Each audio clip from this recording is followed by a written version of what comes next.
Alhamdulillah, Alhamdulillah nahmaduhu wa nasta'inuhu wa nastaghfiruhu wa na'udzu billahi min syururi anfusina wa min sayyiati a'malina. Man yahdihillahu fala mudhillalah wa man yudlil fala hadiyalah. Asyhadu an la ilaha illallah wahdahu la syarikalah wa asyhadu anna Muhammadan abduhu wa rasuluh la nabiyya ba'dah. Allahumma sholli ala sayyidina Muhammad wa ala ali sayyidina Muhammad fil awalina wal akhirina wa fil malai ila yaumidin. Amma ba'du. Fa ya ayyuhan nas usikum wa nafsi bi taqwallah. Fa qala Allah ta'ala fi kitabil karim, ya ayyuhalladzina amanu taqullaha haqqa tuqatih wa la tamutunna illa wa antum muslimun. Ma'asyiral muslimin rahimakumullah. Mengawali khutbah Jumat kesempatan mulia kali ini, khatib mengajak kepada seluruh jamaah untuk meningkatkan ketakwaan kepada Allah Subhanahu wa taala. Pesan penting tentang ketakwaan ini wajib disampaikan oleh setiap khatib karena menjadi salah satu rukun dalam khutbah Jumat, yang artinya jika tidak menyampaikan wasiat tentang takwa, maka tidak lengkaplah rukun khutbah Jumat yang bisa berdampak kepada tidak sahnya rangkaian sholat Jumat yang dilakukan. Wujud ketakwaan ini adalah dengan patuh menjalankan perintah Allah dan ikhlas meninggalkan larangannya. Jika ketakwaan sudah terpatri dalam diri setiap insan, maka insya Allah kita mampu menjaga keimanan dan keislaman kita dengan kuat. Ketakwaan, keimanan, dan keislaman merupakan paket lengkap sebagai modal dalam mengarungi kehidupan dunia agar senantiasa tetap di jalan Allah Subhanahu wa taala. Pesan ini sering disampaikan para khatib dalam khutbahnya melalui ayat Al-Qur'an surat Ali Imran ayat 102. Ya ayyuhalladzina amanu taqullaha haqqa tuqatih wa la tamutunna illa wa antum muslimun, yang artinya, wahai orang-orang yang beriman, bertakwalah kepada Allah dengan sebenar-benar takwa kepadanya, dan janganlah kamu mati kecuali dalam keadaan muslim.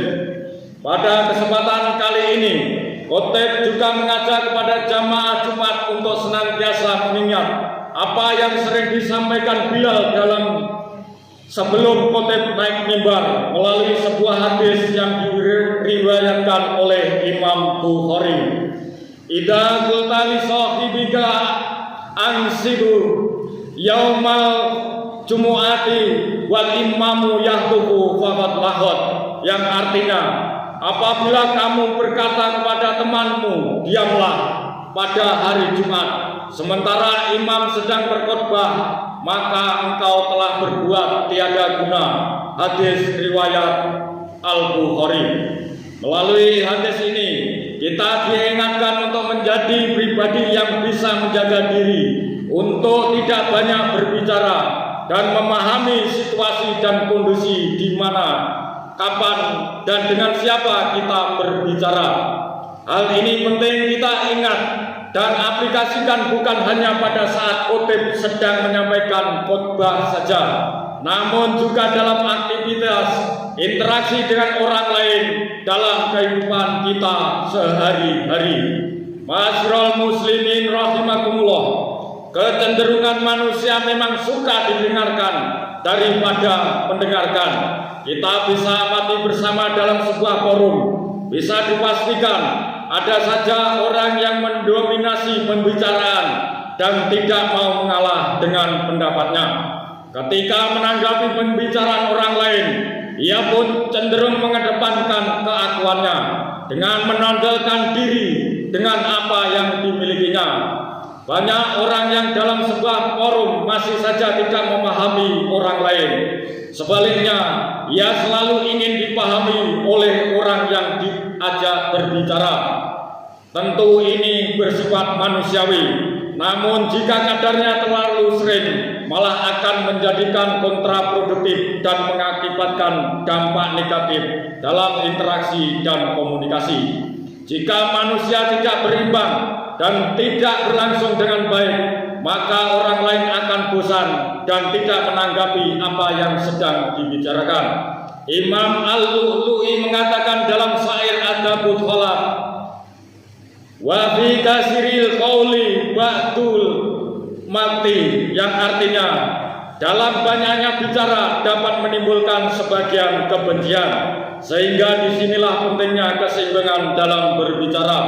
Ada kalanya kita berbicara, namun ada kalanya kita mendengarkan. Kita perlu renungkan bahwa Allah Subhanahu wa Ta'ala menciptakan telinga lebih banyak dari mulut. Allah memberi karunia 2 telinga di bagian kepala sebelah kiri dan kanan. Sementara mulut diciptakan oleh Allah Subhanahu wa Ta'ala 1 buah. Hal ini sebenarnya memiliki hikmah yang mendalam, bahwa kita diingatkan untuk lebih banyak mendengar daripada banyak berbicara. Saat berbicara pun kita harus memperhatikan dengan siapa kita berbicara. Kita harus bisa memahami gerak-gerik, karakter, tingkat pemahaman dari orang yang diajak berbicara dan mengedepankan akhlakul karimah, tidak sombong dan tidak membangga-banggakan diri. Kita juga diingatkan untuk selalu introspeksi terhadap kekurangan diri dan menanggalkan sikap senang mengoreksi kekurangan-kekurangan orang lain.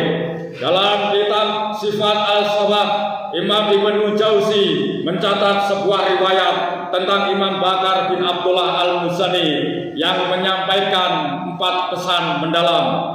Ketika kamu melihat orang yang lebih tua darimu, katakanlah pada dirimu sendiri, orang ini telah mendahuluiku dengan iman dan amal soleh, maka dia lebih baik dariku.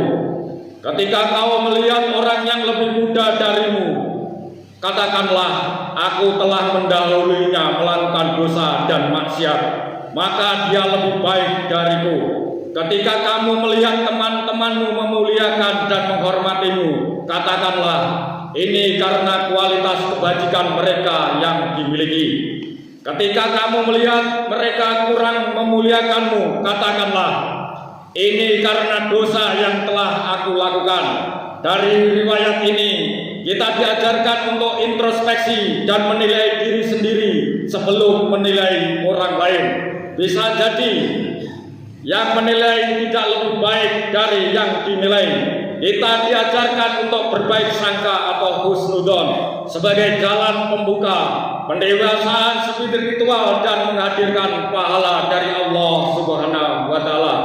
Ma'asyiral muslimin rahimakumullah, terkait dengan komunikasi, Rasulullah SAW pun telah mengingatkan umat Islam untuk memiliki tata krama dan etika. Dalam hadisnya, kita diingatkan untuk benar-benar berpikir matang pada apa yang akan kita ucapkan. Kita harus mempertimbangkan manfaat serta mudarat, keuntungan dan kerugian, serta apakah akan berdampak negatif atau positif.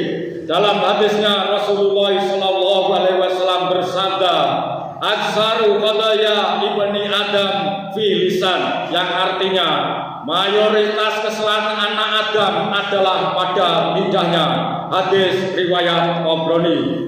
Rasulullah SAW juga mengingatkan, "Ittaqillaha haitsumma kunta ad bihi sayata kasana tamhuha wa qalikin nasa bil khuluqi hasan," yang artinya bertakwalah kalian dimanapun kalian berada, iringilah keburukan dengan kebaikan, yang mana itu bisa menghapusnya, dan pergaulilah orang-orang yang berakhlak baik.